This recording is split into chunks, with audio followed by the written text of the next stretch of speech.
803, let's fucking go. So in top level constant macros, we have some glass panel types, and these are monkey wrench macros. What you really want to type is this. So we have a void panel, a panel that never existed, see-through, rock, and a panel that's been blown up. Then also in our top level constants down here, we have our hit test mask. We have a new hit test mask for detecting whether or not there is a stained on bomb's glass panel encoded within the bomb layer. So take a pixel on the bomb layer and bitwise and it with this to detect if there is a glass panel there.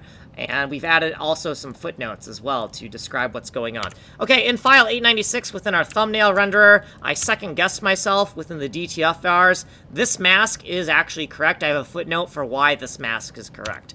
In the fractal bucket code, in our fractal fill code, we've added a air check input section. We have a function pointer for the air function. We have different maximum values here. We're going to shorthand all of the inputs, and then we're going to bounds check them, make sure they're within the proper range. And we'll do more code in another video for this. And then this is a overload for fractal fill. This is fractal fill for a window, for flood filling with a window. So these first 4 parameters are the same as the function with this name, and then we have the glass panel enumeration and the red, green, blue color of the glass panel that we want to flood fill with. We're going to air check the input, so here's a function pointer for the air function, and then some maximum values, and then aliases for our inputs, bounds check those inputs, and then also the glass panel type cannot be a void type. That will create problems, and then we'll do more code in another video. So if you want a longer explanation of what's going on, go to Ninja Playlist 8. You are on Kanji Playlist 8, which is the advanced code review.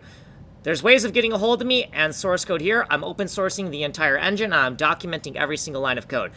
My name is Kanji Coder. I'm making a fully destructible fractal geometry side-scroller Bomberman Metroidvania MMO. It is basically like Pocket Bomberman mixed with kind of like GoldenEye 007 proximity mines that can explode in different directions and chain react. So it's like Tetris, but you're gonna fucking die. Like and subscribe and follow.